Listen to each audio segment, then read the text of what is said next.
Novamente, bom dia, a graça e a paz do Senhor Jesus. Nós vamos iniciar hoje um outro estudo.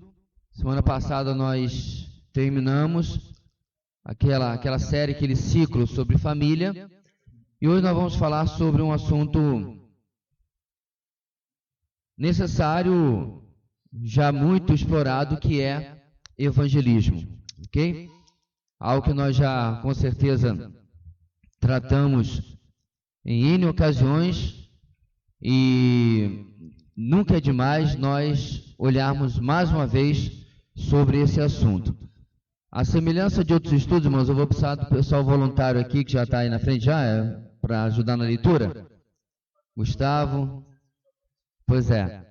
Seria interessante ter pelo menos 3 pessoas aí ajudando na leitura, porque aí a gente agiliza, né, o processo. Ok? Vamos orar então, pedindo aí a direção do Senhor para o nosso tempo nesta manhã. Oremos. Deus querido, obrigado pela Tua palavra que vamos estudar agora de manhã, tê-la ensinado a nós.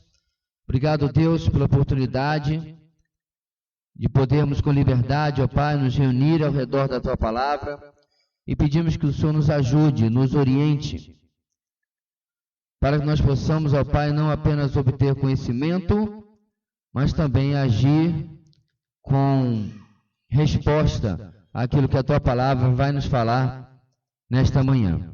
Continua conosco, ó Deus, abençoa a Tua igreja, tudo aquilo que vamos aprender de Ti hoje. Em nome de Jesus, amém. Muito bem, meus irmãos.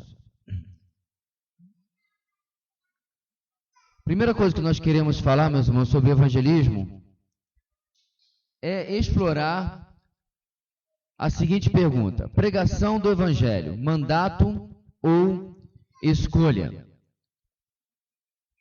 Por que, apesar de óbvia, essa pergunta precisa ser relembrada para nós nesta manhã? É muito simples, irmãos. Se isso não fosse uma pergunta válida, nós teríamos milhões e milhões de evangelistas no Brasil na atualidade. Dizem as estatísticas, das quais eu duvido bastante, que nós temos 30 milhões de evangélicos no Brasil. Ora, você já pensou o estrago, entre aspas, o bom estrago, que 30 milhões de evangelistas fariam? Vocês querem ver um paralelo? Deve ser de seu conhecimento que a Coreia do Sul atravessou, algumas décadas atrás, um grande avivamento, um despertamento realmente notável. E isso já diminuiu bastante, mas o que aconteceu na Coreia do Sul? Chegou a tal ponto que era difícil encontrar alguém para evangelizar.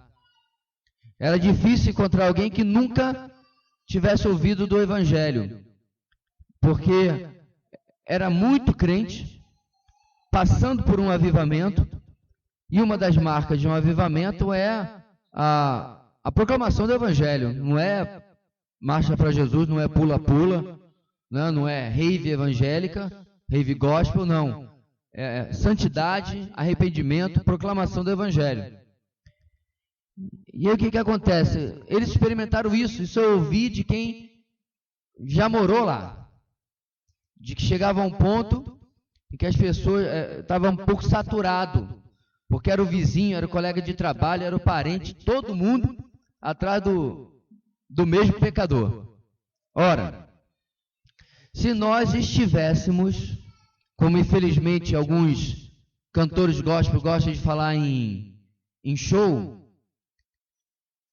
como infelizmente alguns pregadores gostam de falar porque fica bonito, se nós estivéssemos em um avivamento, que não estamos, nem de perto, nós veríamos esses supostos 30 milhões de evangélicos evangelizando.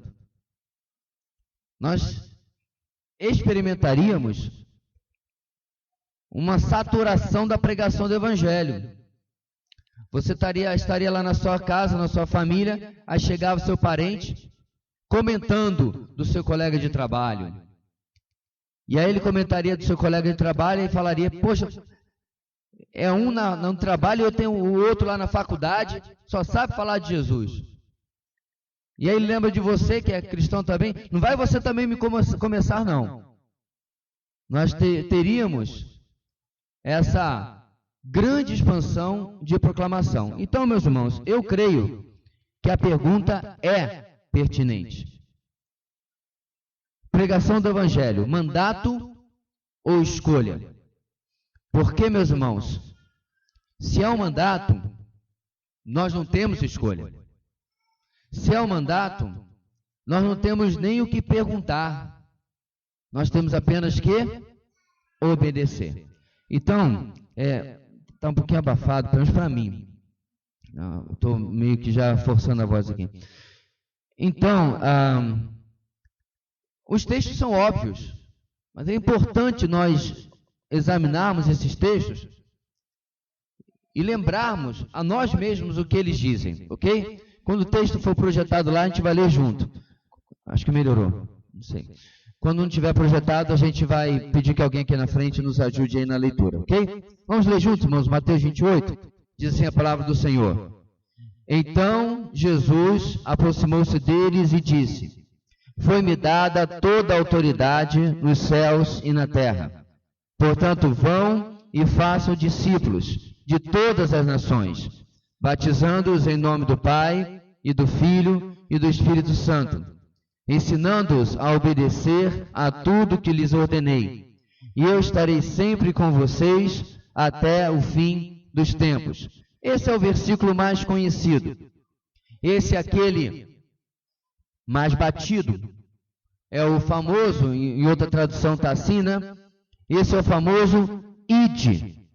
É aquele versículo que traz a ordem, que na verdade não está na palavra vão ou ide na versão antiga. O pastor já explicou em outras ocasiões, irmãos. Onde que está o imperativo? Façam discípulos. Este é, no grego, o imperativo de Mateus 28. A melhor tradução seria indo, ou seja, quando você estiver nos seus afazeres da sua vida, quando você estiver indo trabalhar, indo para a faculdade, indo ao mercado, até mesmo indo até o lazer, aí você cumpre o imperativo, o mandato do versículo, que é façam discípulos. O resto vai acompanhar, e também estão no gerúndio, batizando, ensinando. Então são, na verdade, gerúndios, ações contínuas ao redor de um imperativo, que é o façam discípulos. Os versículos do capítulo 28 que nós estamos destacando, irmãos, sozinhos já poderiam acabar com as minhas desculpas. Sozinhos já deveriam deixar muito claro que eu não estou debaixo de uma sugestão. Jesus não estava falando com seus discípulos. Depois da gente ter gasto esses 3 anos e pouco aqui, andando junto, eu estou indo embora para o Pai. Fiquei 40 dias com vocês, depois de ressuscitado. Aí agora eu estou indo embora. Dá uma olhadinha aí no seu projeto de vida. Dá uma olhadinha naquilo que vocês estão pensando em fazer com a vida de vocês. Se não for muito incômodo, irmãos, eu sei que eles são lindos, mas eu estou aqui. Aleluia. As crianças passando, né? Se não for muito incômodo, aí vocês pregam o Evangelho. É isso que o texto diz, irmãos? Jesus está indo embora e está deixando os seus discípulos como uma ordem expressa, como uma ordem inquestionável.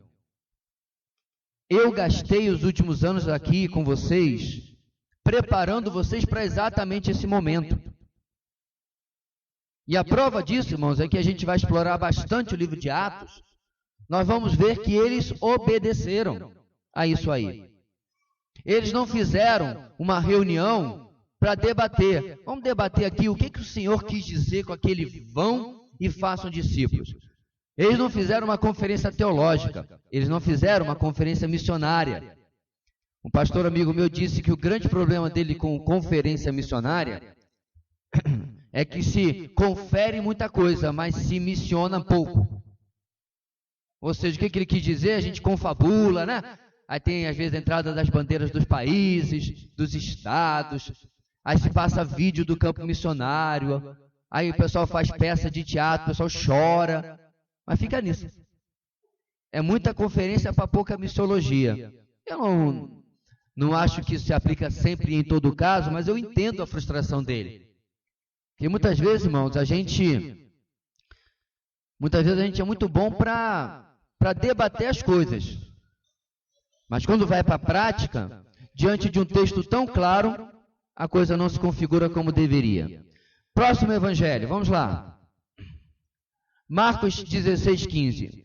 Mais curtinho, a gente está na exposição de Marcos, domingo à noite. Sucinto como Marcos é, né? Poucas palavras, mas a mesma mensagem. Vamos ler juntos, irmãos? E disse-lhes: vão pelo mundo todo e pregue o evangelho a todas as pessoas. Ponto. Não tem os detalhes de Mateus, não tem o alcance de Mateus sobre a tarefa, mas é curto e grosso. É a mesma ocasião que Mateus está narrando, mas Marcos resolveu ser econômico. Reduziu, sim. E ficou com aquilo que realmente a gente não pode esquecer, que é o quê? Temos que ir pelo mundo todo e pregar o evangelho. Era partir dali de Jerusalém e ir para onde nós deveríamos ir com os nossos afazeres, mas também de propósito, com envio missionário e pregar o evangelho. Dois textos. Em nenhum dos dois, irmãos, nós encontramos uma escolha. Em nenhum dos dois nós encontramos uma opção. Nós encontramos uma ordem. Uma ordem cabal. E aqui, antes de examinar os outros textos, eu quero fazer uma pausa. Porque eu quero enfatizar, irmãos, algo que não pode deixar de cruzar o nosso pensamento. Será que essa ordem, além de ser encarada como uma opção, será que essa ordem tem sido colocada como mais um dos meus afazeres na vida? Irmãos, eu quero me questionar nesta manhã. Os meninos estavam assistindo o filme, tem no YouTube, você pode assistir, da vida de Dwight L. Moody, pastor batista, grande evangelista, um homem que marcou, sem dúvida nenhuma, a sua época. E Moody tinha uma resolução pessoal. Eu já assisti esse filme umas 3, 4 vezes, mas não lembrava desse detalhe. E os meninos estavam me lembrando isso no carro. A resolução dele era simples: não passar um dia da sua vida sem falar de Cristo para alguém. Se você não entendeu bem, significa que ao ano, no mínimo, Moody pregava para 365 pessoas. 366 nos anos bissextos. Você percebe, meus irmãos, o que é você compreender o que você está fazendo aqui? Você compreende que não é assim. Não, peraí, eu tenho trabalho, faculdade, não, eu tenho que ir para a academia, afinal de contas, é o tempo do Espírito Santo, eu tenho que cuidar, né, disso aqui, tá? E aí, na lista de afazeres, aí eu tenho aquela parte dos optativos, das matérias eletivas, que nem na faculdade, sabe? Tem as obrigatórias e tem as eletivas. Aqui nas eletivas, nas optativas, eu coloco o tema do nosso estudo desta manhã. É por essa razão, igreja, que tantos pastores inventam programações para atrair as pessoas,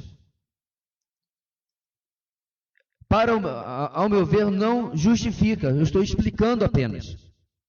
Quando ele se vê com uma igreja que se recusa a compreender a sua tarefa individual de pregar o Evangelho, ele começa a fazer a festa junina de Jesus, ele começa a fazer a rave de Jesus, o barzinho gospel de Jesus, para atrair as pessoas, para preencher uma lacuna da igreja, que se você for para a palavra de Deus, você não encontra nada disso.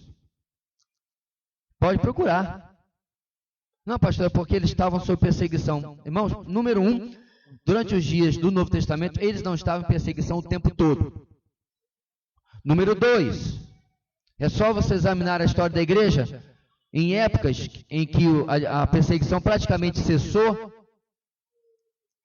eles continuaram na velha estratégia. Qual era a estratégia? 1 a 1. Ou no máximo, a exposição do Evangelho em pequenos grupos. Mas nunca você vai encontrar, por exemplo, a igreja de Antioquia fazendo a programação sem Baco com Cristo. Porque lá tinha a festa do deus Baco, festa regada muito a bebida, muito vinho. Aí você nunca vai encontrar a igreja de Antioquia, ou qualquer outra, pegando aquela festividade do mundo, dando uma gospelzada e transformando numa programação da igreja. Então tira Baco, sem Baco com Cristo. Vem aqui ver a nossa festa, entre aspas, cultural, em que a gente vai pegar, tirar a parte mais ruim que o mundo faz, né? Parte da idolatria, parte das imagens de Baco, a parte da promiscuidade que tinha nessas festas também, daí vem aquele nome que você já conhece. Tira tudo isso, põe os elementos cristãos, vamos fazer aqui a festa da igreja para atrair a comunidade. Você não encontra isso na história da igreja, a não ser nos últimos 20 e poucos anos. A igreja, em vez de melhorar, nós temos piorado. Em vez de fazer diferença com o mundo, temos copiado o mundo. Quando nós temos 2 mandatos, irmãos, até agora, que tratam do individual, da minha tarefa, de obedecer ou não obedecer o que está aqui. Mas eu sei que você sabe que não acabou. Os evangelhos trazem para a gente também a ordem de Lucas, capítulo 9, versículo 1 e 2. Vamos ler rapidamente, irmãos, juntos, vamos lá?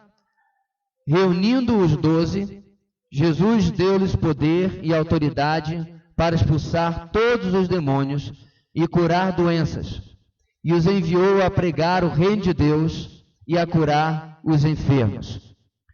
Lucas não contém, meus irmãos, um id per se, exatamente as palavras de Mateus e Marcos, mas no ministério dos apóstolos, nós os encontramos sendo enviados para pregar o reino de Deus, para pregar as boas novas. Jesus os envia, inclusive, deixando aí até, de certa forma, um bom padrão, algumas dicas, os envia em duplas, lembra disso? Com a ideia de que sempre um pode apoiar o outro, um pode completar os talentos, os dons, melhor dizendo, do outro. Mas ele envia. Deixando assim, meus irmãos, fora de qualquer argumentação ou desculpa, se os discípulos tinham alguma opção. Ele já inclui no treinamento apostólico de que vocês não vão ou não estão passando por essa vida aqui comigo para saberem, terem a cabeça cheia apenas. Mas tem uma dimensão prática. Jesus os instruía, e nós sabemos muito bem disso, mas Jesus também tinha a parte prática. A parte onde eles eram enviados, e detalhe, irmãos, sem a presença física de Jesus. Eles viram Jesus fazendo, Jesus fez com eles, e agora ele fala, agora vocês vão. E dá outras instruções, como nós bem sabemos, que devia saudar com a paz. Se eles não aceitassem, a paz retornaria para eles. Devia sacudir a poeira das suas sandálias. Significava, na cultura judaica, que eles estavam jogando sobre eles a responsabilidade daquela rejeição. Vocês tiveram a oportunidade de receber quem está falando de Deus. Não quiseram? Eu estou dizendo também para você sair batendo sapato para as pessoas, não, que ninguém vai entender nada. Isso é coisa da cultura judaica, né? Mas Jesus deixou claro de que eles estavam sendo enviados e não era para pregar qualquer coisa, não. E nem para tentar convencê-los a qualquer preço. Era para pregar, isso a gente vai ver ao longo do nosso estudo, o que tinha que ser pregado, e se eles não aceitassem, a responsabilidade era deles. João capítulo 20. Vamos ler juntos, irmãos? Novamente, Jesus disse: paz seja com vocês. Assim como o Pai me enviou, eu os envio. Você já parou para pensar na seriedade desse versículo?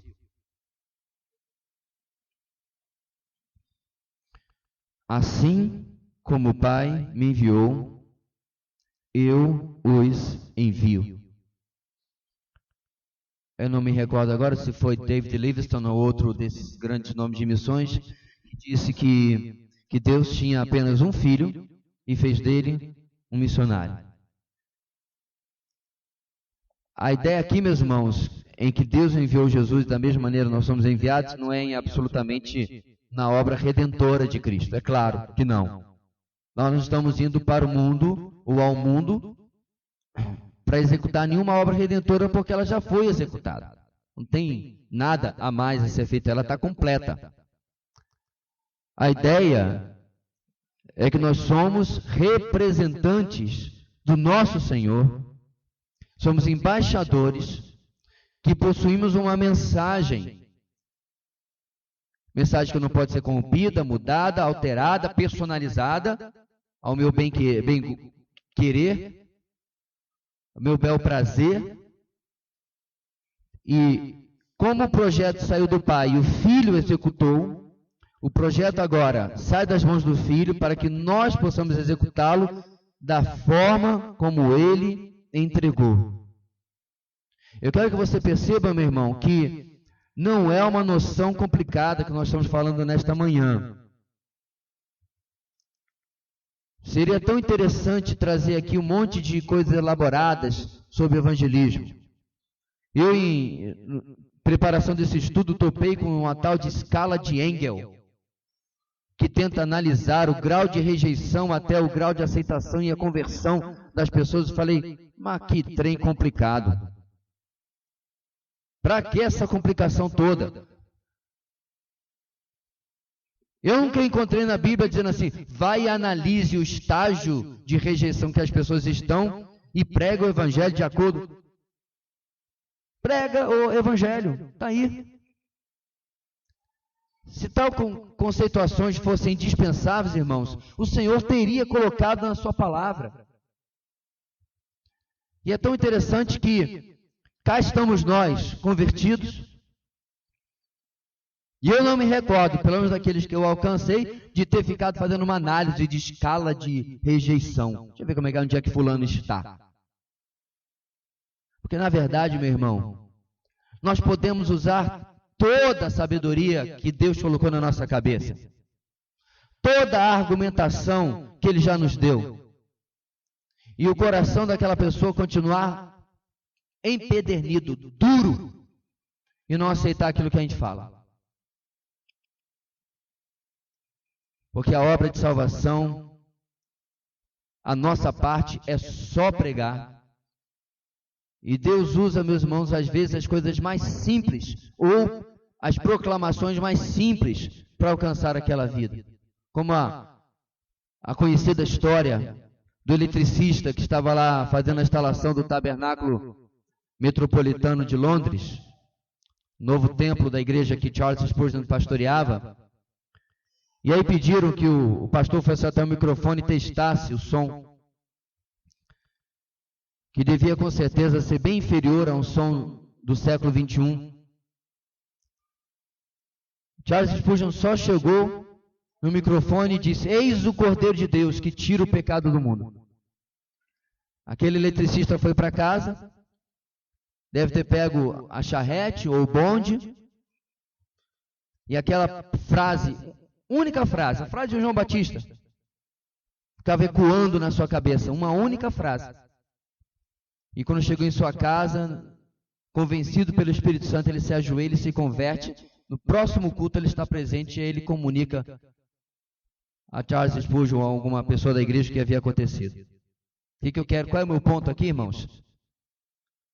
Que nós não precisamos fazer uma análise sociológica, psicológica, emocional, ideológica para que a pessoa seja alcançada. Se nós tivermos alguma informação que possa ser usada, Deus pode usar aquilo ou não.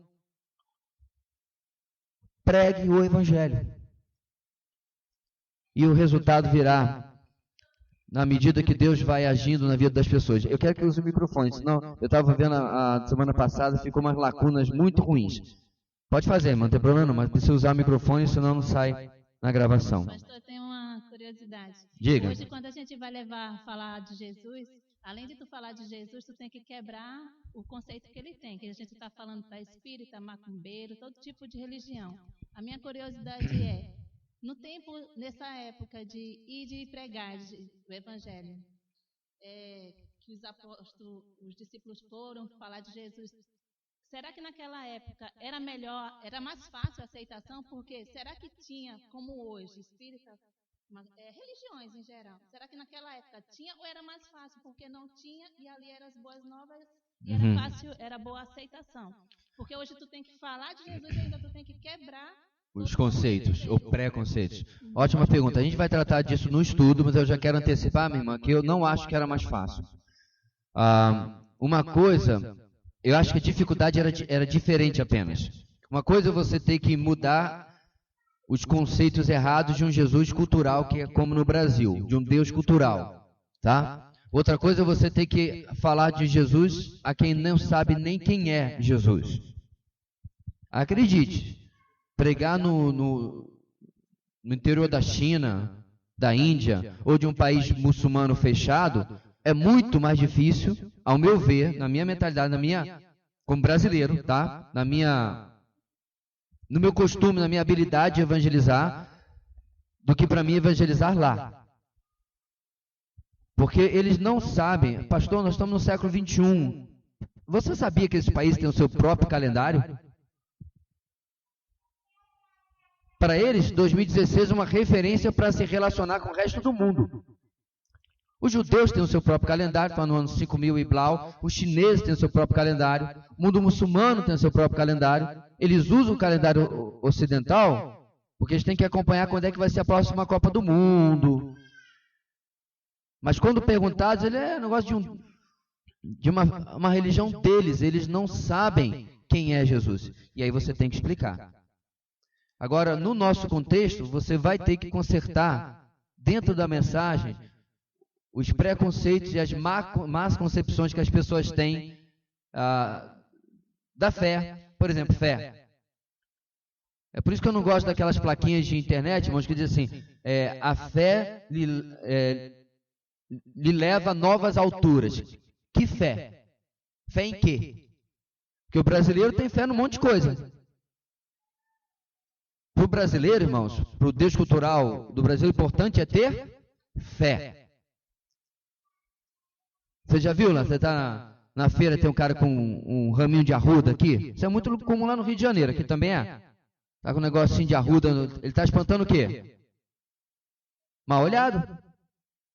Ele tem certeza que um pedaço de vegetal na orelha vai funcionar. Por que ele tem? Porque ele tem fé naquilo. E nós sabemos, irmãos, que não serve de absolutamente nada.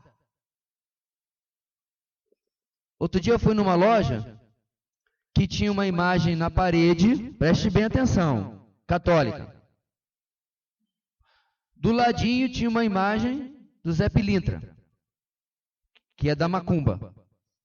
E perto do caixa tinha uma bacia assim, cheio de sal grosso e alho. Eu falei, só está faltando a picanha.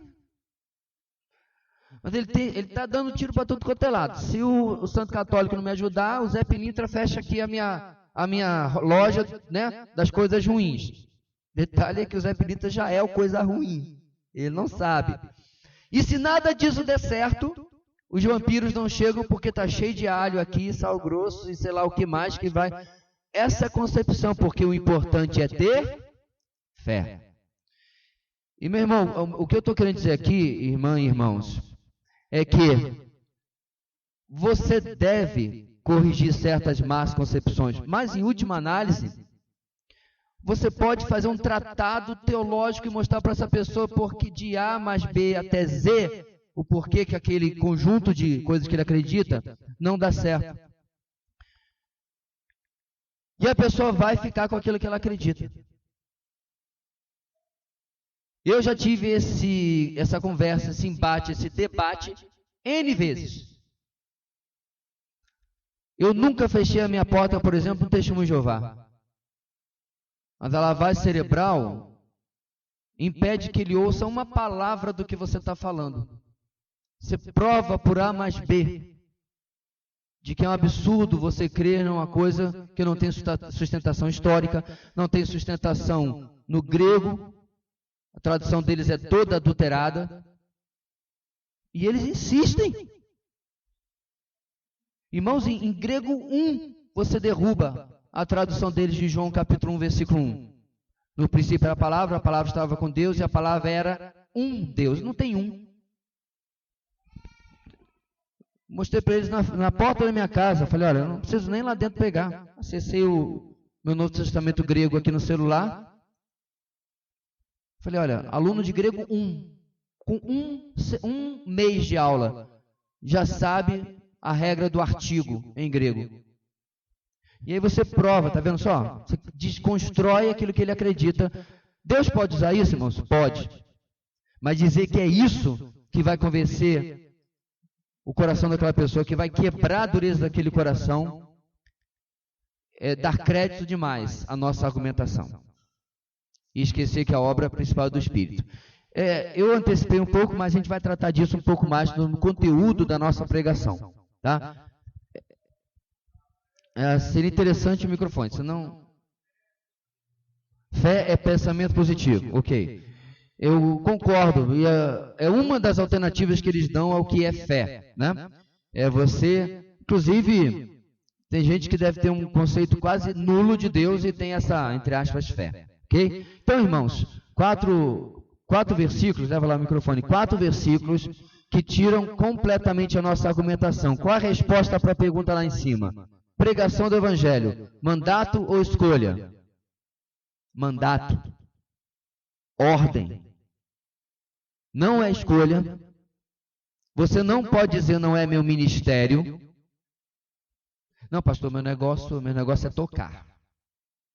O meu negócio é cuidar do som da igreja. Não, eu sou tesoureiro.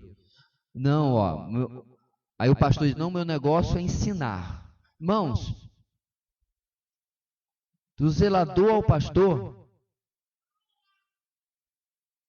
do crente que acabou de converter semana passada até o mais velho na fé, não há exceção a esse mandato. Estamos todos debaixo dele. Diga. Pastor, fazer um comentário e também juntamente com uma pergunta em relação à fé. Assim, eu cresci vendo a minha avó paterna orando em algumas pessoas em nome de Deus. Ela era católica, né? Mas ela lia a Bíblia dela fervorosamente todos os dias. Sim. E assim, vieram do interior, ela foi criada no interior aqui, onde tinha pouco acesso a muitas coisas, né? Principalmente medicação. E quando veio para a cidade, as pessoas a conheciam devido ao que ela fazia no interior. Esse negócio de íngua na virilha, não ri, deixa eu terminar. Criança que chega lá passando mal, que já tomou tudo quanto é remédio e não sei o que, e não ficou boa. O pessoal usa o nome de bezendeira, assim, mas uma coisa que eu sempre fui criada na casa dela, né? Meus pais trabalhavam durante o dia e eu ficava lá e eu via. Uma coisa que eu sempre observava é que, mesmo ela orando nas crianças, o nome, ela não rezava em voz baixa, como eu vi em outras situações, ela rezava em voz alta e usava sempre o nome de Deus para livrar, ajudar aquela pessoa que estava enferma ou aquela criança. E muitas vezes a criança se restabelecia. Muitas vezes não, né? Assim, eu não conheço, nunca ouvi falar de uma vez que a pessoa não tinha outra alternativa, ia lá e a criança se restabelecia. Eu mesma fui uma com negócio de íngua. O médico passou um monte de antibiótico, eu estava com a virilha que eu não podia andar, e aí ela fez lá a oração dela, 3 dias seguidos, e o negócio acabou. Mas assim, não é pelo fato dela orar, dela fazer. A minha pergunta é, a força da fé, quando vem o nome de Deus à frente dessas coisas, pedindo para intervir em relação à pessoa, eu ainda não entendo bem essa relação. Isso é ruim? Eu só não concordo que necessariamente essa pessoa seja ou não seja salva. Eu não colocaria a salvação nesse meio. Eu acredito que Deus responde orações por diversos motivos, diversos propósitos na vida daquela pessoa, certo? E, inclusive, segura aí, para confirmar o endurecimento de coração das pessoas. Então, à medida que uma pessoa está continuamente no engano, ok? Deus permite a cura até mesmo que aquela pessoa continue no engano, já que é a opção que ela teve. O que eu quero fazer aqui, irmãos, é desvincular resultado de realidade. Vou explicar. Só porque houve a resposta, não se justifica necessariamente que aquela pessoa seja ou esteja atuando em nome realmente de Deus, com uma compreensão bíblica de Deus. Historiadores narram que havia expulsadores de demônios, exorcistas, antes de Cristo. E não necessariamente eles estavam fazendo a obra de Deus. Tudo isso tem alguma coisa a ver, e eu não vou tentar aqui colocar a definição em tudo, com o propósito de Deus para aquelas vidas e para aquela situação. Por exemplo, talvez, eu só posso afirmar com talvez na frente, Deus permitia que houvesse exorcistas antes de Cristo, ok? Para confirmar o endurecimento que nós sabemos que Israel estava passando. E toda vez que alguém aparecia fazendo isso, fazendo essas coisas, as multidões afluíam para ele. E aí quando Cristo aparece fazendo a mesma coisa, agora cabe às multidões, cabe a Israel diferenciar se aquele lá, o filho de José e Maria, era diferente daqueles anteriores. E saber se eles realmente iam aceitar o legítimo, pelos motivos certos, ou pelos motivos que eles iam atrás dessas outras pessoas. Cura espiritual, por exemplo, com Zé Arigó e outros. São aqueles que incorporam o tal de Fritz, né, o suposto médico da Segunda Guerra Mundial, aí opera as pessoas sem anestesia. Você nunca viu isso na televisão? Pois é, tem um João de Deus. Esse camarada fazia cirurgias aqui na pé da Praça da Bandeira, uns anos atrás. Carros e mais carros parados ali. Então, dizer que o diabo não cura, a questão é que a conta dele é maior que qualquer plano de saúde que você possa pensar. Então, todas essas circunstâncias acontecem. O que a Bíblia fala, meus irmãos, é que a fé legítima em Cristo não tem como ser adulterada. Então, só porque quer seja a sua avó ou a minha antes também, tá? Antes de converter, fazia benzedeiras ou orações e tinha algum resultado, isso necessariamente ser de Deus, aí é que eu não encontro base bíblica para afirmar tal coisa. Eu não sei o que se a sua avó fazia isso, mas a minha avó, junto com a reza, dava chás, ervas, dava o que a gente chama aqui de garrafada, né? Aí eu pergunto, foi a reza que funcionou ou foi a garrafada? A minha sogra, quando o Esdras era pequeno, ele tinha... Os dois da ponta nasceram prematuros. O Esdras, que nasceu de tempo, foi o que mais problema respiratório teve. Vai entender, né? Cansei de ver emergência de hospital com ele. Então, uma vez ele estava completamente congestionado, fechado. Dona Diva saiu, comprou lá um negócio lá na feira do produtor, fez um caldo e deu banho nele naquela água morna. Mas, rapaz, o menino botou tudo para fora, aquela melequeira, aquela coisa. Aí eu digo, é a reza que funciona ou é a medicina natural? Que é outro fator para você colocar nessa pergunta também. No caso da minha avó, quando ela se converteu, o pessoal continuava indo até ela.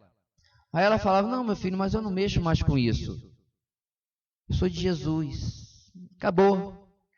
Mas Dona Isabel e tal e coisa, e insistia e tal. Aí eu falava assim, ó, sabe uma coisa? Compra essa erva, faz esse xarope aqui com mel e toma. E eu continuava dando certo. Porque o passe, a benzedeira, era só a coisa do folclore. Não tinha em si poder algum. Que resolvia, todo mundo sabe, gente. Funciona. A minha gata estava... Minha gata de verdade, tá, irmão? Não é a Leila, não. A minha gata estava com um problema aqui na cabeça dela, nas orelhas, até aqui na nuca, perdendo pelo.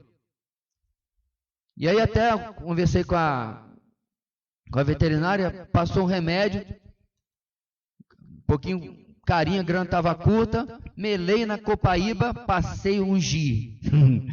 Melei a cabeça da gata todinha. Tá boazinha, vai lá ver. Acabou o despelamento todinho. Não fiz reza, não dei passe, só passei copaíba. Então, muito dessa crendice, né, do espiritual que tem na nossa cultura, são boas receitas, que deveriam inclusive ser perpetuadas. Sua avó ainda é viva? Ai, que pena. Dá para pegar as receitas, a minha também não. Oi? Nada. Ok. Mas as pessoas que usam essas estratégias, ótima coisa de você usar, tá? Então, para ela, cabe a primeira parte da resposta que eu dei. Certo? Por que Deus às vezes opera? Não significa necessariamente que aquela pessoa é de Deus. Se você olhar em Atos, havia uma jovem que fazia adivinhações. Lembra desse texto? Né? Aí o que Paulo fala? Que bênção! Olha só! Junte-se ao nosso ministério, que mais gente vai... É isso que Paulo faz, irmãos? Paulo repreende o espírito que estava nela. Ela acabou-se os seus poderes mutantes e os seus mestres que lucravam com o que ela fazia ficam furiosos com Paulo. Então você vê, meus irmãos, o diabo faz muita coisa. Inclusive em supostas igrejas. E continua enganando as pessoas. Ah, pastor, essa é uma acusação muito grave. Pois é, põe na minha conta então, eu me responsabilizo. Porque onde não há, meus irmãos, a pura pregação da palavra do Evangelho, você acha realmente que Deus vai dar crédito a essas pessoas e enchê-la com o seu poder? Então, se você acredita nisso, você está lendo a Bíblia completamente diferente da que eu leio. Então, em suma, a fé não é um poder à disposição das pessoas. Fé é um poder que atua mediante o conhecimento de Deus, a dependência de Deus, da forma como a palavra de Deus nos coloca. Aí você pode perguntar, poxa, pastor, então por que às vezes parece que falta tanta fé na minha vida ou no nosso meio? O que acontece, meus irmãos, é que eles têm muita fé, entre aspas, na mentira. E a nós falta fé na verdade.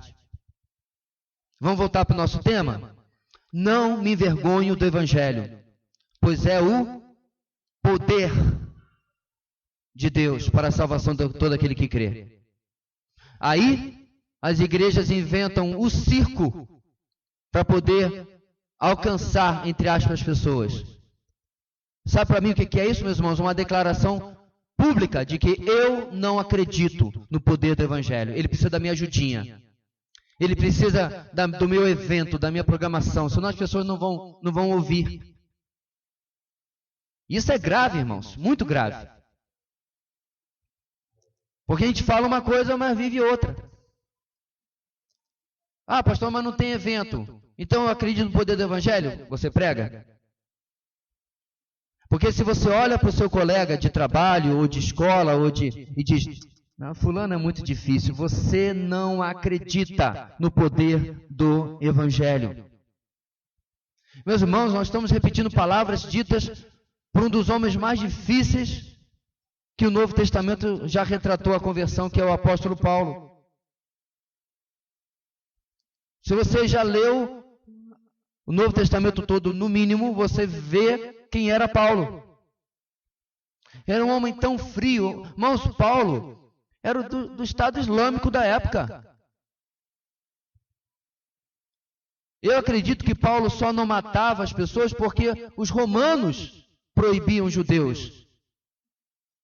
O apedrejamento de Estevão é uma exceção, é uma desobediência à ordem romana.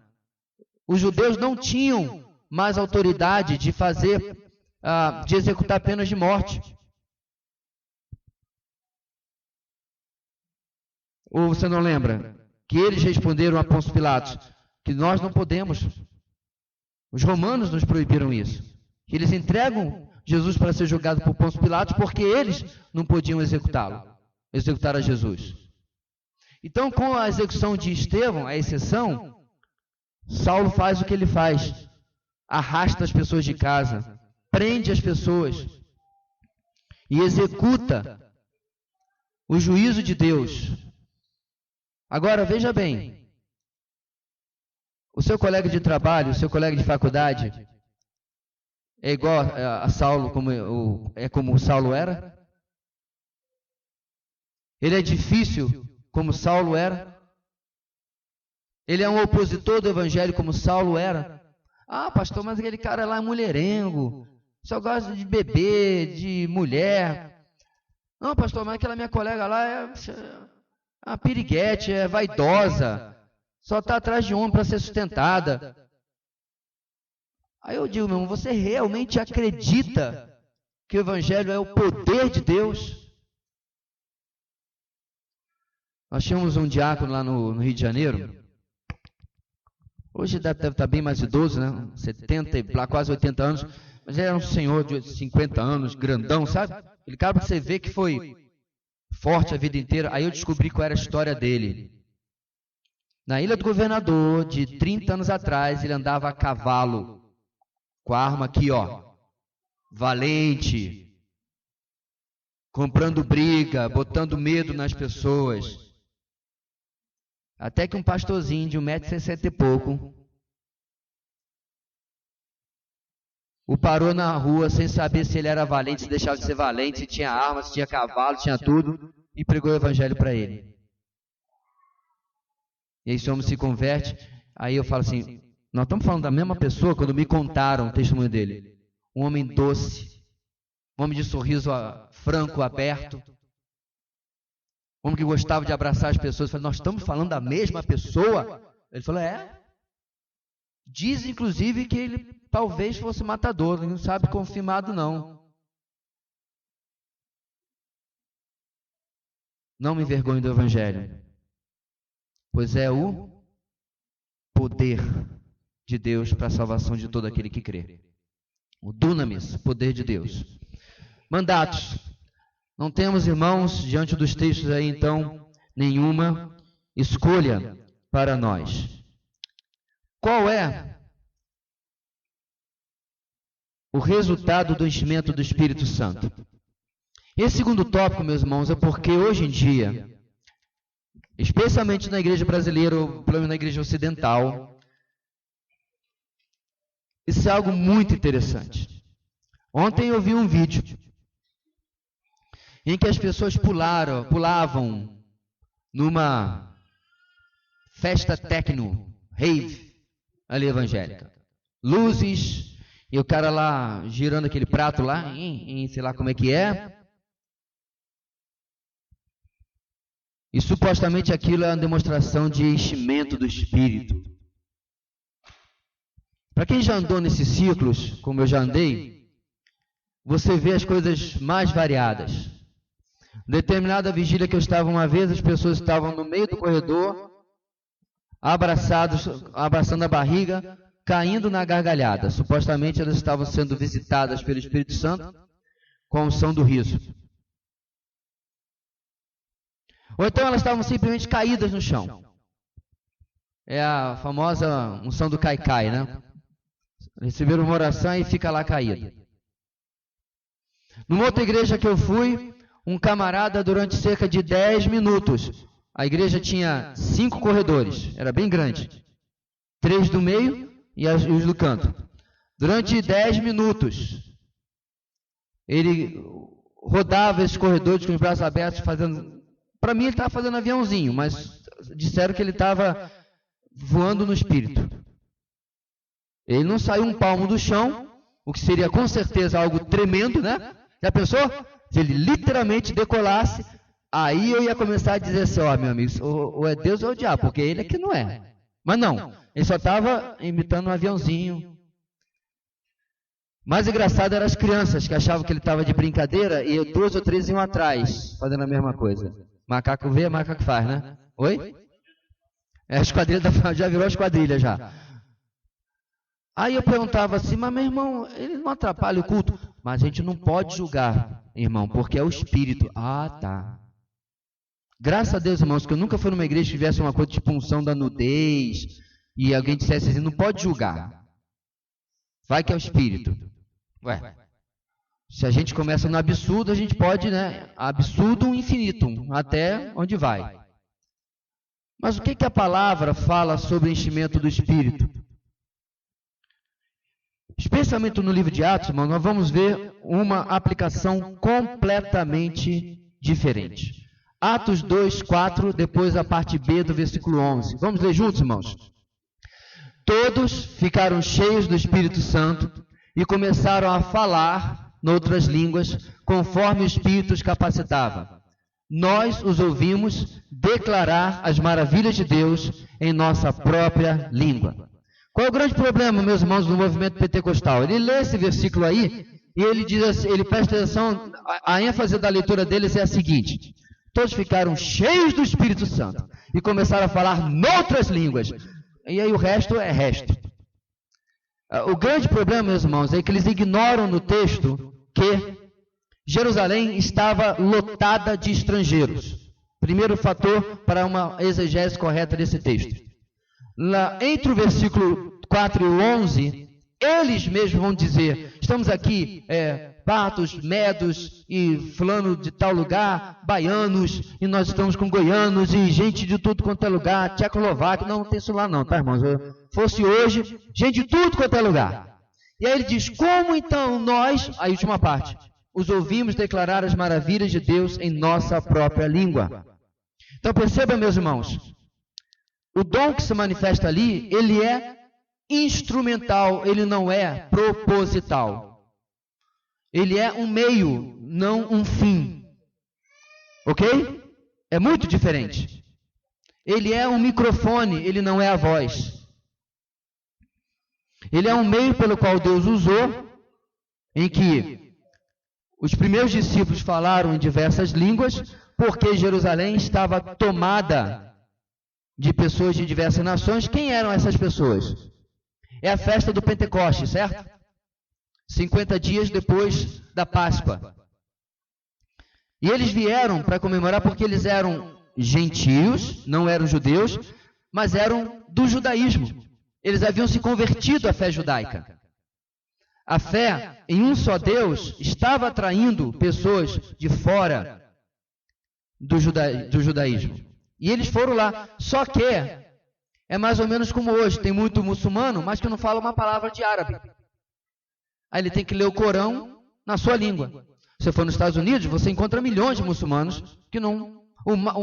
O máximo que eles sabem é Salam Aleikum, Saleikum Alam, o cumprimento. E se Deus quiser, Allahu Akbar, mas não usam para explodir ninguém. Eles não sabem nada. Tá? Você ser de uma religião, de uma língua assim, não significa que você sabe. Tem gente que é budista, mas não fala nada de chinês. Ok? Então, haviam adeptos da religião judaica, mas que não falavam uma palavra de hebraico ou aramaico. No máximo, um shalom, para cumprimentar os outros. Aí lá estão eles em Jerusalém. E aí, Deus queria que o evangelho chegasse até eles. O que Deus faz? Com o enchimento do Espírito, Atos capítulo 2. Essa é a chegada do Espírito Santo na igreja. Eles não pulam. Eles não saem rodopiando. Eles não saem imitando aviãozinho, nem ficar rindo no chão com um som de riso. O que eles falam? Fazem? Eles pregam. O enchimento do Espírito é comprovado em que eles pregam. Ah, pastor, mas isso é muito pouco. Pois é, porque a gente esquece, irmãos, por causa da nossa absurda liberdade, que esse cenário aí é um cenário extremamente complicado. 50 dias antes, 50 dias, eles haviam crucificado o Senhor e Mestre deles. 50 dias antes, eles haviam matado Jesus. Ato contínuo disso daí, eles vão diante do Sinédrio, vão diante da multidão e dizem: vocês o crucificaram. Mas diante realmente do Sinédrio, ele repete: vocês o crucificaram, mas Deus o fez Senhor e Cristo. Ou seja, meus irmãos, mesmo diante de oposição, mesmo diante de zombaria, tem zombaria em capítulo 2? Tem. O que eles falam? Eles estão embriagados, estão bêbados. E aí Pedro levanta e diz: irmãos no sentido étnico, né? Irmãos judeus, irmãos, esses que vocês veem não estão embriagados, sendo apenas 9 da manhã, se não me engano. Aí ele fala sobre a promessa de Joel, e ele fala, aí vai para Cristo, e aí continua. Ou seja, meus irmãos, a tese que nós estamos defendendo aqui é que uma igreja cheia do Espírito Santo é uma igreja evangelística. Não é uma igreja animada apenas, não é uma igreja que louva bonito, que tem muitos ministérios, não é necessariamente uma igreja que tem boa doutrina, ok? É uma igreja que prega o evangelho. Que o Espírito a impulsiona, através de cada membro, a compartilhar o evangelho sempre que a oportunidade existe e, se possível, fabricar a oportunidade para que assim possa fazê-lo. O que mais que a palavra de Deus pode nos ensinar nesse sentido? Atos 4:8. Vamos juntos, irmãos? Então Pedro, cheio do Espírito Santo, disse-lhes: autoridades e líderes do povo. 2 capítulos depois do Pentecostes, lá estava Pedrão agora tendo que defender o que ele havia feito, curado a um homem.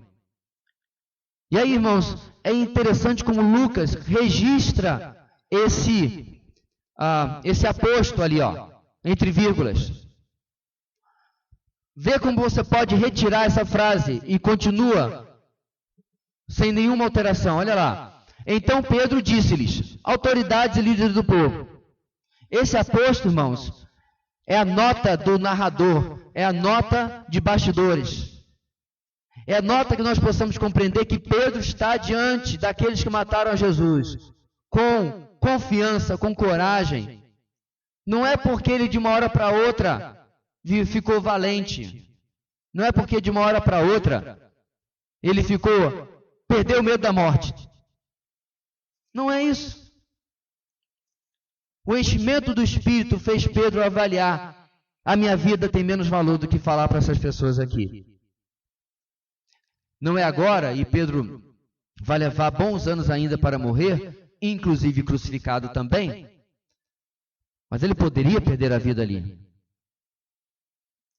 O que acontece é que ele é apenas castigado, ele e João, e são liberados. Então, novamente, irmãos, enchimento do Espírito, trazendo proclamação do Evangelho. Atos 4:31. Tem um trem ali no caminho, né?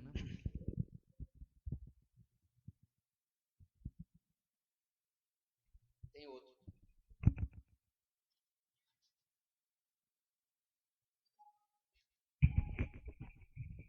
Pronto, agora dá para enxergar. Vamos juntos?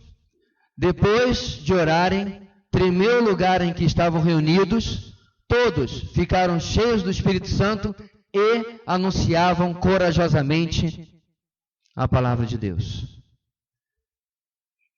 Eu acho que essa altura do campeonato, meus irmãos, vocês já aprenderam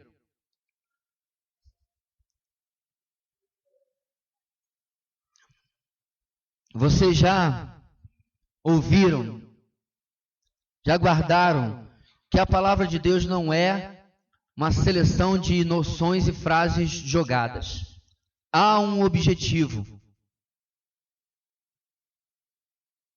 Inclusive, os comentaristas dizem que o melhor título para esse livro, o livro de Praxis, o livro de Atos, é Atos do Espírito Santo através dos apóstolos.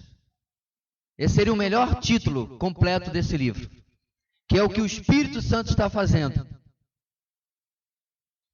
E no texto nós estamos vendo aí, meus irmãos, depois de serem repreendidos, depois de serem ordenados que não falassem mais de Jesus, a resposta básica dos apóstolos é: olha, se você soltar a gente vai pregar. O que me lembra que essa foi exatamente a resposta de John Bunyan. Pastor batista e autor de O Peregrino, ficou preso durante muitos anos.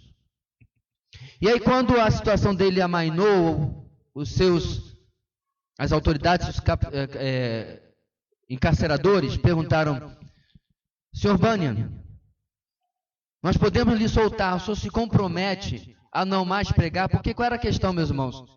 Ele não tinha autorização governamental para pregar, porque ele não era da igreja oficial da Inglaterra.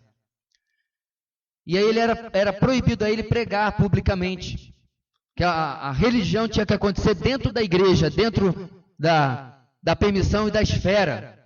E John Bunyan estava apenas obedecendo. E aí perguntaram para ele: olha, nós vamos lhe soltar, desde que o senhor se comprometa que não vai me pregar. Não vai mais pregar, vai ficar sossegado, vai cuidar da sua vida. Você lembra qual é a resposta dele? Você já leu a história de John Bunyan? Ele respondeu exatamente como eu acabei de falar, que Pedro e João poderiam ter respondido. John Bunyan falou: olha, no minuto em que você me soltar, eu começarei a pregar o evangelho novamente. E aí ele continuou preso. Você vê, meus irmãos, não há espaço para negociação na cabeça desses homens. Exigir deles que eles parem de pregar, quer seja Pedro, João, ou Bunyan, ou tantos outros que nós conhecemos, é a mesma coisa que dizer para ele: olha, vamos fazer um acordo, você para de respirar e está tudo bem. Não dá. Porque eu morro. Ou eu prego, ou eu morro. Então o texto mostra para nós que eles não ficaram cheios do Espírito Santo para ter sensações ótimas. Perceba de novo, meus irmãos, eu não estou julgando, eu já ouvi como que a pessoa focada em manifestações lê esse texto. Olha lá. Depois de orarem, então ali o cara fala 40 minutos sobre oração. Tremeu o lugar que estavam reunidos, todos ficaram cheios do Espírito Santo. Essa última frase deixa para lá. Irmãos, essa última frase é a síntese de Atos. A expansão da proclamação da palavra. O lugar tremer é um detalhe. Pastor, eu já tive num terremoto, e se Deus provocasse um terremoto aqui, não é um detalhe não. Vou dizer por quê, meus irmãos. Porque essa é uma mera experiência que esses irmãos tiveram nesse capítulo 4. E se repetir, é outra experiência. Agora, vamos lá? Ser cheio do Espírito Santo é só para eles? Sim ou não, irmãos? Não, não é só para eles. Me preocupa seu temor em responder um redondo não. Ser cheio do Espírito Santo é para qualquer cristão. Anunciar corajosamente a palavra de Deus é só para eles? Não. Mas o pessoal quer que os lugares tremam. pessoal quer ir subir no monte e ver a grama pegando fogo. O pessoal quer ir lá na vigília e ver anjo.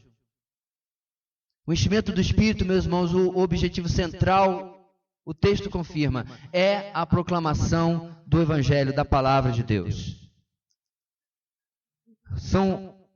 É o resultado direto do enchimento do Evangelho.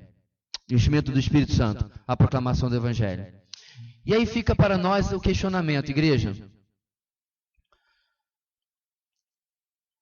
Será que eu estou levando uma vida cheia do Espírito Santo?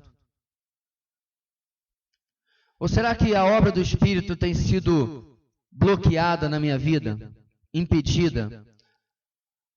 À medida que Ele vai me levando para os momentos, as situações, Ele vai me levando com a mulher à beira do poço, Ele vai me levando de noite com Nicodemos, Ele vai me levando com o jovem rico à beira do caminho.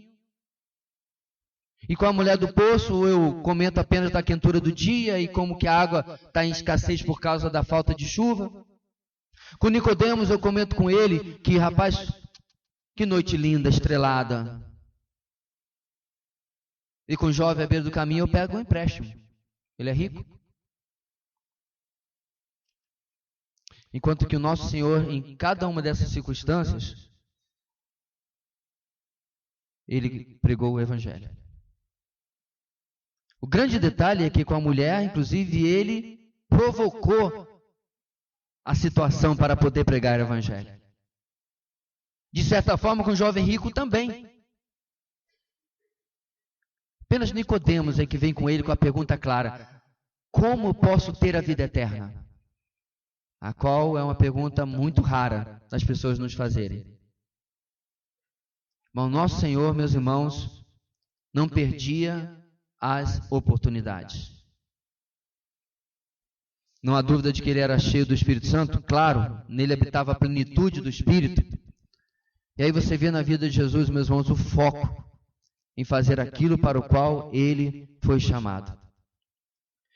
Como uma consequência disso, nós temos que nos perguntar sobre o elo entre o evangelismo em si, o conceito de evangelismo, e o ato do evangelismo, que é a pregação.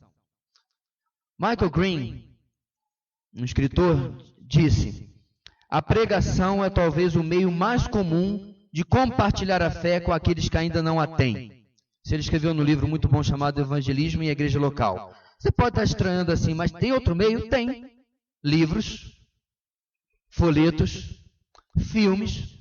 O filme de Jesus da década de 70, 80, é um ótimo instrumento evangelístico produzido pela Cruzada Estudantil Profissional para Cristo. Conta a vida de Jesus de uma maneira muito correta. No final, ele fala sobre quem é Jesus e apresenta o plano de salvação rapidamente e faz um desafio à salvação. Grande instrumento, está sendo usado desde então em dezenas e dezenas e dezenas de idiomas. Tem dublado em português, na língua que você pensar. Eu já usei uma vez, inclusive para evangelizar um rapaz que eu acompanhava na China. Perdi o contato com ele um tempo depois, mas achei o link do filme dublado em chinês e mandei para ele. Então, há outros meios. Porém, preste atenção, irmãos, a pregação, pelo ensinamento bíblico, é a maneira mais comum de pregarmos o Evangelho. Quando eu falo da pregação, é o ato de eu abrir a minha boca e compartilhar. Isso pode ser com uma pessoa, um pequeno conjunto de pessoas, um conjunto maior, não importa. A oportunidade, a quantidade de pessoas vai modificar talvez a sua dinâmica, mas a pregação é aquilo que você vai trazer ali. Alguns meses atrás eu preguei numa cerimônia do Corpo de Bombeiros. E eu digo isso, irmãos, com muita tristeza. A irmã que me convidou disse que os pastores que tinham ido nas reuniões anteriores esqueceram do Evangelho e passaram 20, 30 minutos elogiando a corporação. que eu fiz naquele dia? Eu mencionei o valor da corporação, era uma data comemorativa. Eu destaquei como que é interessante que quando há o perigo, e todos nós estamos correndo para lá, para longe do perigo, o bombeiro, o socorrista, né, ele está indo em direção ao perigo.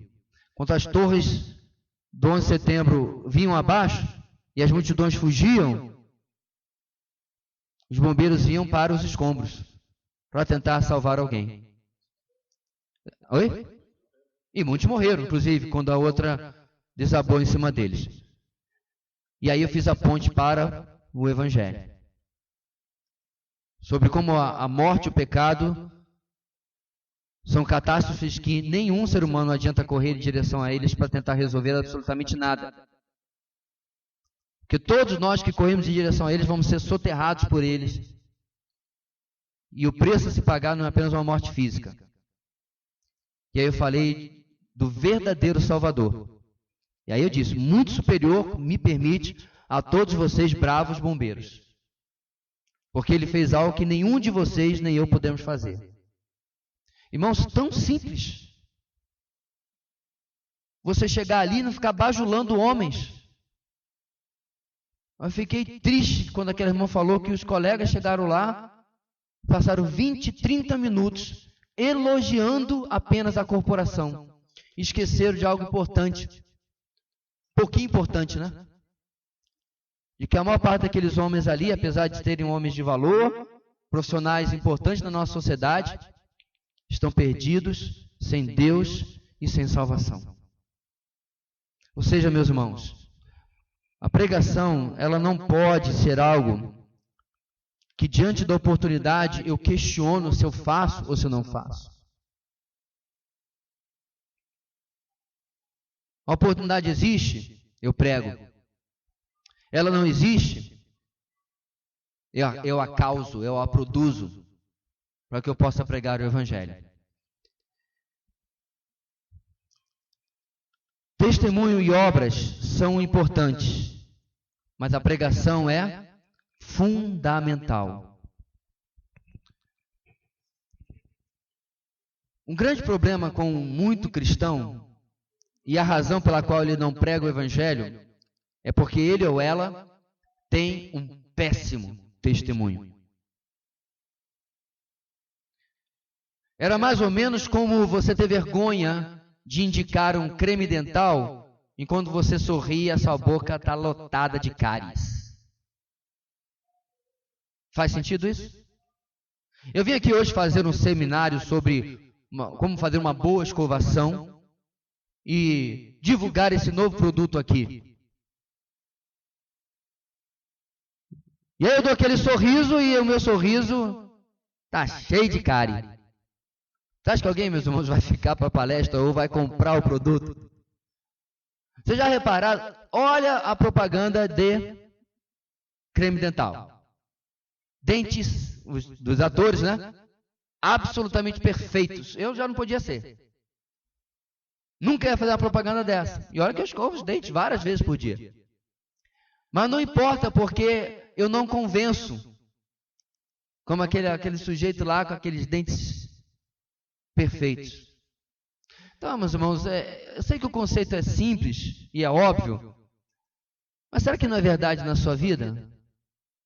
Agora, muitas vezes você não prega por causa de um testemunho porque você está debaixo da ilusão de uma vida perfeita. Aí já é uma outra distorção na compreensão da pessoa. Testemunho, um bom testemunho, irmãos, não é em absoluto uma vida perfeita. Com absoluta certeza, vários aqui já cometeram erros no seu ambiente de trabalho. Talvez falaram de maneira áspera com um colega. Talvez falaram de maneira arrogante. Desobedeceram um chefe. A grande diferença, meu irmão, é qual é a sua atitude depois de você errar, especialmente no meio de descrentes. A sua atitude é esconder o seu erro e fingir que você não fez nada, quando todo mundo sabe aquilo que você fez, ou de repente a sua atitude é admitir o seu erro e ensinar até quando você corrige aquilo que você fez de errado. Meu ponto aqui, meus irmãos, é que o seu testemunho é sim importante. Suas obras. O outro grande problema, meus irmãos, é quando nós não temos nada para apresentar. Nós nunca somos a pessoa que estende a mão. Nós vemos um colega de trabalho ou de faculdade aflito. E aí eu dou uma de sacerdote levita na parábola do bom samaritano, né? Eu passo ao largo. Eu não tenho empatia com a dor das pessoas. E aí, do nada, eu chego para aquela mesma pessoa que eu ignorei a dor, que eu não estendi a mão, e digo: você já ouviu falar de Jesus? Você gostaria de ir na programação da minha igreja? Que você precisa conhecer o meu grupo de vida. O que essa pessoa vai pensar? Eu só sirvo para ele e para a religião. Ele só lembra de mim quando é para falar de religião. Então perceba, meus irmãos, que o testemunho e as nossas obras são sim importantes. Eles abrem um caminho, pavimentam o caminho. Agora, eles não são suficientes. A pregação é fundamental. É por isso que eu acredito muito, igreja, no evangelismo pelo relacionamento. É nós nos aproximarmos das pessoas. Irmãos casados, o seu casamento é um grande instrumento de evangelismo. Eu e Leila sempre ficamos atentos para os meus amigos que são casados e as amigas dela que são casadas, para numa oportunidade chamar para comer junto, para que eles possam conhecer. Olha, esse crente, ele é normal, ó. Ele não é alienígena. Olha aí. Isso serve também para quebrar barreiras. Testemunho. E por que nós estamos falando sobre isso, irmãos? A pregação não é para profissionais, mas para todo cristão. Ou seja, o testemunho, que a gente sabe que é para todo cristão, as obras que nós também sabemos que é para todo cristão, já são áreas que nós às vezes falhamos. E aí quando chega nessa parte, o que eu penso? Não, mas isso é coisa para o pastor. Isso é coisa para aquele irmão que tem chamado. Irmãos, eu acredito firmemente, inclusive está em Efésios, que há pessoas que têm o dom de evangelismo. Eu conheci pessoas assim. O Davi Merck, autor do livro de namoro que nós lemos, o nosso conferencista ano que vem, na conferência de pregação expositiva, e meu amigo e discipulador lá no seminário, ele contava e conta um exemplo perfeito. O exemplo de Jack Wurtson. Quem é ele? Ele é o fundador da organização Palavra da Vida há 60 e blau anos atrás. Ele já está com o Senhor. Eu o conheci, eu tenho uma foto com ele e o seu labrador. Um velhinho, meus irmãos, o tempo todo sorridente. E o que o Davi fala do Jack? O Davi fala assim, olha, eu estou no avião, e aí na hora da tranquilidade ali, eu puxo assunto com a aeromoça, ou com o comissário, tanto faz. Comissária, comissário. E eu posso fazer uma exposição do evangelho maravilhosa. Posso fazer pintura, posso fazer encenação, monólogo. E às vezes até tem resultado, mas geralmente a pessoa agradece educadamente e segue ali o seu trabalho. Aí ele fala assim, ó, sem exagero, com o Jack, 10 minutos depois que ele começa a conversar com a comissária, ela está ali ajoelhada, segurando a mão dele, entregando sua vida a Jesus. Agora, se você pedir para mim, meu irmão, para eu lhe explicar como é que funciona isso, eu vou ficar lhe devendo. Eu só posso dizer que Deus decide graciosamente usar algumas pessoas em lugar de outras. Porém, isso é algo apenas para que nós saibamos. Porque a verdade inegável nos textos que nós começamos a ler e ouvir nos primeiros slides é que todos nós estamos sob o mandato de evangelistas. E não há nenhuma dúvida sobre isso. Portanto, a pregação não é coisa apenas de púlpito.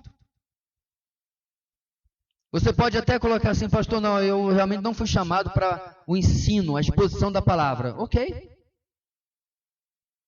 Nós temos aqui na igreja uns 3, 4, 5, estamos bem supridos. Comparação com muita igreja que eu conheço, que mal tem o pastor, estamos bem supridos. A questão não é essa pregação, irmãos. É a pregação do Evangelho, aonde quer que nós estejamos. Ela é para todo cristão. Eu queria passar para vocês aqui uma frase.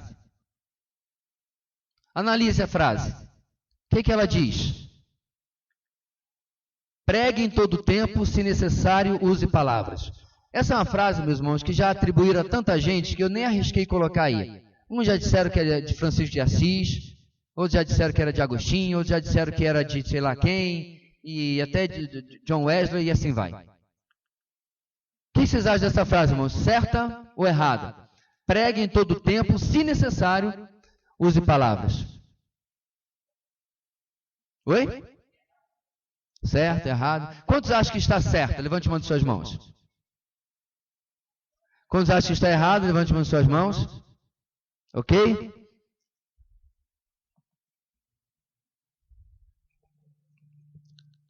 Deu para ver o xizinho ali, porque está meio vermelho escuro, quase vinho?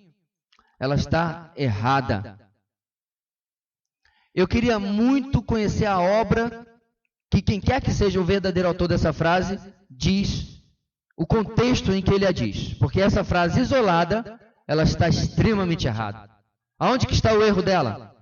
Se necessário. O testemunho prega em todo o tempo. As nossas obras também pregam em todo o tempo. Mas sem as palavras, as pessoas não têm como compreender o Evangelho. Pode ser até, meu irmão, que por causa do seu testemunho e das suas obras, a pessoa venha perguntar do Evangelho. Acontece muito isso no mundo muçulmano. Você conversa com os nossos missionários, eles vão explicar que não dá para você botar caixa de som na rua e pregar Evangelho. Você vai ser preso, você pode morrer. Então o que eles fazem? Eles convivem com os muçulmanos. Eles começam a notar a diferença do testemunho deles. E geralmente o Evangelho é pregado quando eles perguntam sobre a fé dos missionários. Porque é um país difícil, fechado para o cristianismo. Mas quando eles perguntam, irmãos, o que os missionários fazem? Não, presta atenção no nosso testemunho. Não deu para sacar, não. Não deu. Irmãos, tem espírita que tem testemunho de vida, ética de vida, superior a muito cristão.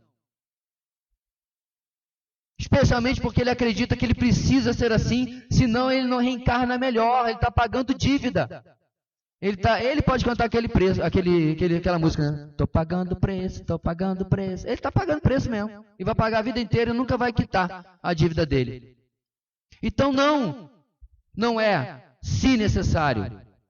Você pode colocar ali, pregue em todo o tempo, e no tempo certo, use palavras. O tempo que a pessoa vai perguntar, o tempo em que você vai, como Jesus, à beira do poço, produzir a oportunidade. Mas a questão aqui, meus irmãos, é que evangelismo e pregação são inseparáveis. Oi? Nem Jesus fez isso. Quando é importante salientar isso, eu acho que vocês já estão vendo na nossa pregação expositiva, que as obras, os milagres, os sinais que Jesus fez, meus irmãos, não era, de maneira alguma, um fim em si mesmo.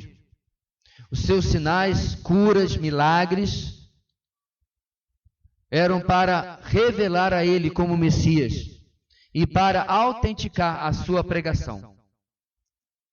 Muitas pessoas existiam no tempo de Jesus e continuavam leprosas, outros continuaram cegos, outros continuaram endemoniados e Ele não curou todos.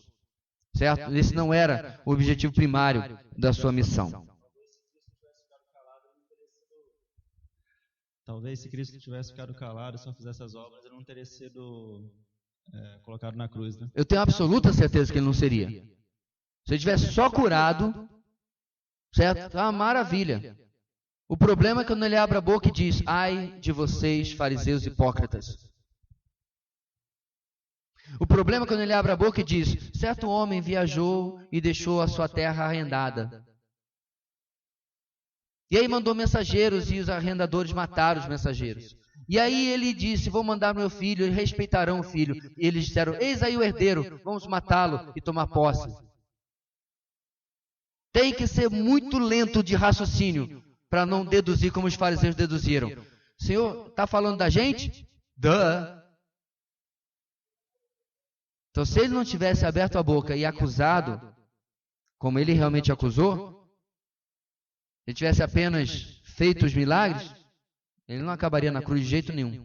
Pastor, antes de ser convertido, eu tinha uma dificuldade com os evangélicos por conta de certas crendices. E hoje, no meio do meu trabalho, eu tenho dificuldade com a questão de falar e confrontar, por conta que eu vejo muito de acordar de madrugada e orar, subir um monte, fazer jejum, falar em línguas, essas coisas do tipo. Aí o senhor falou agora sobre essa parábola aí dos mensageiros e do filho que veio para a terra arrendada e combater a falsidade com a verdade. Até que ponto a gente deve, ou a forma, né? Com mansidão, com os olhos com lágrimas, enfim, até que ponto a gente deve entrar nessa discussão? Porque chega um momento que a pessoa começa a falar mais alto, né? E aí já foge. Você se refere a entrar na discussão sobre esses hábitos de evangélicos? A pessoa diz que conhece a Cristo, diz que onde houver dois ou mais, e que ligar na terra, que não sei o quê, que tudo que há de bom. Aí a gente começa a conversar sobre isso, e a pessoa vai por um pensamento, o determinismo. Eu determino aquele negócio todo. E aí a gente começa a trazer na palavra. A pessoa fala que a gente até tem pouca fé, que a gente não vai mover montanha, que aquele negócio todo, entendeu? Não, eu penso assim, meu irmão, enquanto a pessoa estiver disposta a debater, porque isso não é só com neopentecostal, pentecostal, não. Você pode conversar com o mais correto dos reformados, e quando você vai falar de escatologia, ele perde a cabeça. Você vê isso toda hora. Então, eu tenho grandes amigos amilenistas, e a gente conversa, a gente brinca um com o outro. Essa é a diferença, a cortesia, a educação. Quando passa da educação, aí que é a situação. Por exemplo, o camarada outro dia disse que quem é pré-tribulacionista crê no ensino... Qual foi o termo que ele usou? Crê crê no ensino anátema. Qual é o significado de anátema na Bíblia, irmãos? Alguém sabe? Maldito. Dá para conversar com a criatura dessa? Não dá. Aí eu falei para ele: meu amigo, então faz o seguinte, boa tribulação para você. Eu vou me embora no toque da trombeta, no começo da tribulação, mando umas fotos da boda do cordeiro e boa tribulação para você. Eu vou discutir, o cara me chama de maldito. Não foi isso que eu disse. Foi sim.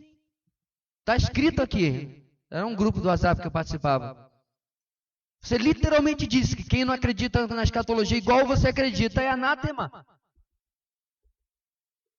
E ao mesmo tempo eu tenho grandes amigos que são amilenistas e são educados. Então qual é a fronteira? A educação, a cortesia. Por quê? Porque veja bem, irmãos, há situações que são centrais da fé. E que inclusive vai atrapalhar a pregação do evangelho. Então, eu não chamo espírita, mormon, testemunho de Jeová de meu irmão em Cristo. Agora, se eu tiver uma irmã lá da igreja, como diz o Ked, né, com mais de 4 nomes lá, Igreja Apostólica Profética, o Cuspe Santo da Canela de Jesus, e a pessoa está conversando comigo, e ela mostra que ela entende que ela é salva pela graça, mediante a fé. Se eu questiono, mas espera aí, se você sair da igreja, Aí falou, Senhor, permita que isso, mas isso não tem nada a ver com a minha salvação. Ele, está entendendo? Ele tem uma compreensão bíblica da salvação, mas ele tem uma queda por alpinismo e gosta de subir monte para orar lá, para ficar mais perto de Deus. Meu irmão, deixa eu subir. Agora, se ele quiser perguntar, por que o irmão não sobe? Ó, irmão, além das 2 cirurgias do cruzado anterior no joelho, porque não tem base bíblica nenhuma. Nenhuma. Você tem experiências. Moisés sobe no monte, meus irmãos, para trazer uma mensagem para o Israel que fica lá embaixo. De como Deus que estava chamando Moisés para subir no monte, estava separado do povo por causa da sua santidade. Não é uma doutrina, é uma experiência. Ah, mas Jesus foi no monte para orar. Pois é, porque ele queria paz de espírito. Aonde quer que ele fosse, tem uma multidão atrás dele. Então ele sobe no monte, porque as pessoas não habitavam lá, para poder ficar sozinho. Só isso. Ou seja, cada uma dessas espiritualizações, né?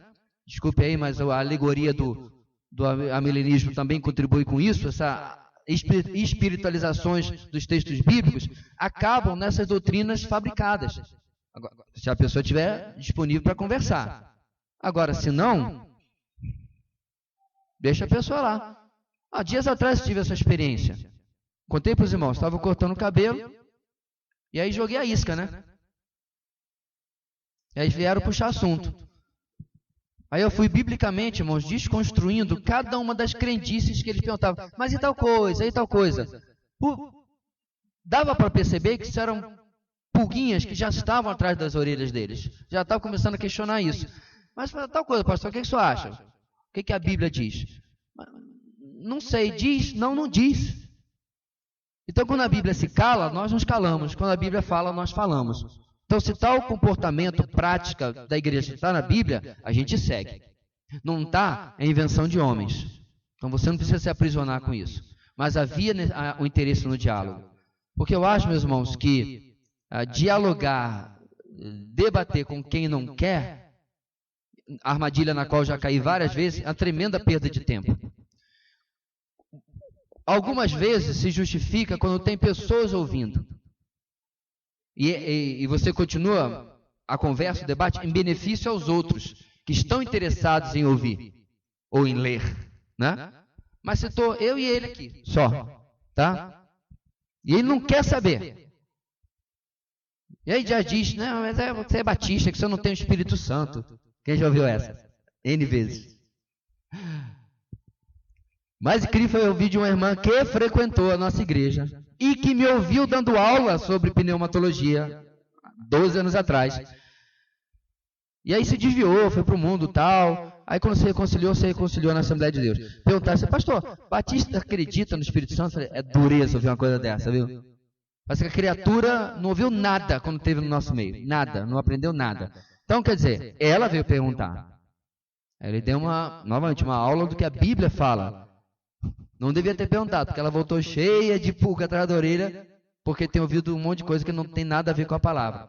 Mas a pessoa quis. Agora, se a pessoa está fechada, é melhor falar de outra coisa mais simples, como futebol, política. E olhe lá, não vai chegar a lugar nenhum nisso daí. Vamos para fechar por hoje. Se a pregação é tão importante, nós vamos ver na semana que vem o que entra nessa pregação. O que se inclui nessa pregação.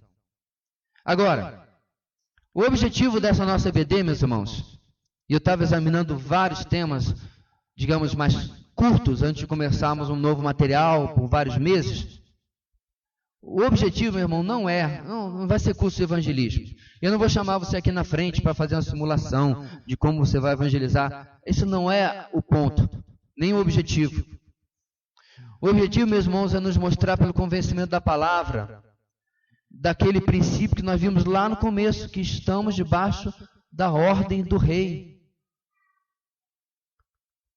Os que aqui já serviram, os homens, eu não servi para nada, mas os que serviram, você sabe muito bem que o sargento, ou quem quer que seja, ele não dá para você uma sugestão.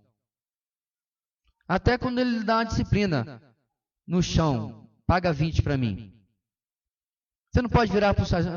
Alguém que serviu? Quem serviu aqui? Exército. Só o Enofre? Rapaz, tá brabo para entrar esses dias, né? Muito bem. Mas o Enofre sabe, nós sabemos que o sargento vira para você e diz, paga 20, você diz para ele, dá para pagar agora só 5 em 4 parcelas durante o dia?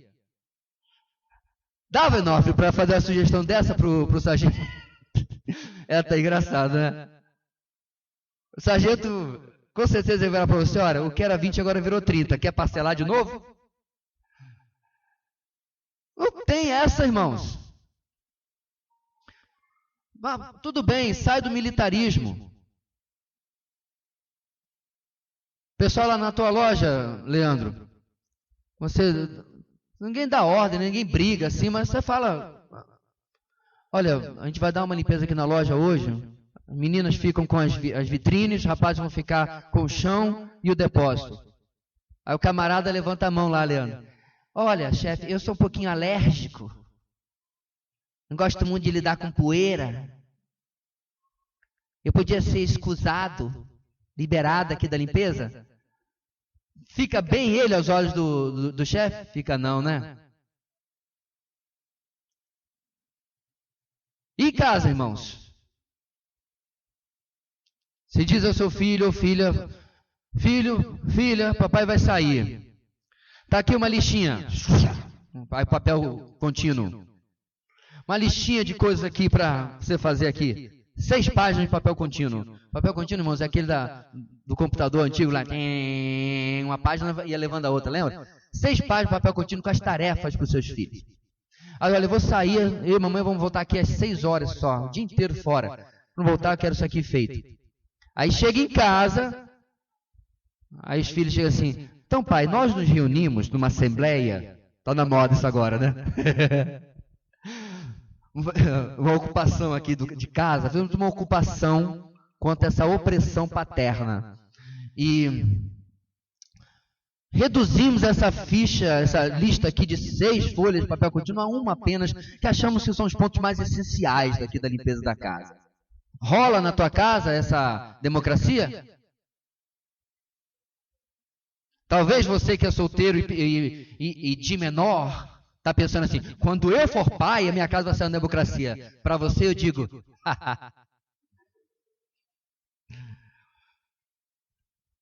na verdade eu dou para você meio rá. Aí eu pergunto, meus irmãos, por que nós queremos que com o nosso Senhor e Rei, Ele seja democrático conosco? Então sim, o objetivo nosso nesse estudo, meus irmãos, é que nós possamos compreender, não sei quantas pessoas tem aqui hoje, algumas dezenas, que talvez as únicas pessoas aqui desculpadas no momento e por enquanto, da ordem que nós ouvimos aqui, são os bebês e as criancinhas. E à medida que elas vão crescendo, até elas devem ser orientadas a serem, como diz a música, né, um missionáriozinho para falar de Cristo ao companheirinho. Não é o que a gente fala para elas.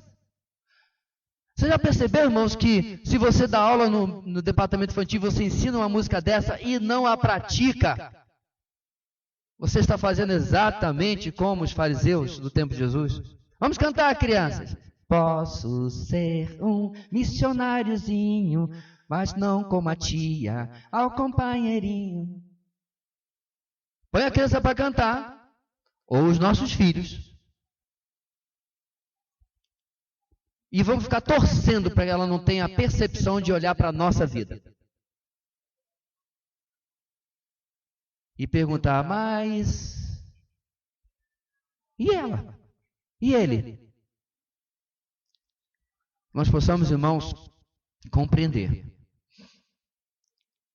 que há absolutamente a única coisa, a não ser pecar, que o nosso Deus nos deixou aqui para fazer, e que nós podemos fazer aqui, é pregar o Evangelho. Nós vamos continuar conhecendo Deus na eternidade. A comunhão vai ser ainda melhor do que é hoje.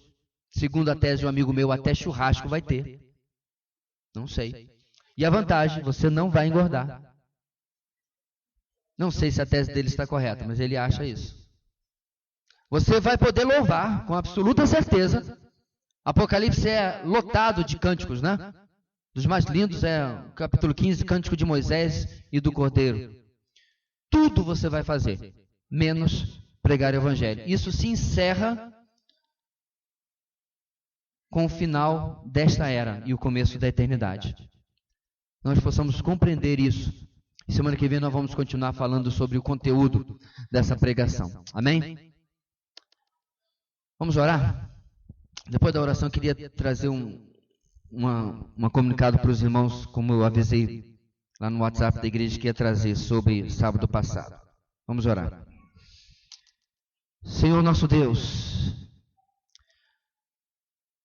nós precisamos, ó Pai, que a vida e o enchimento do Espírito em nós nos impulsione a compreender que não há ninguém fácil ou difícil demais.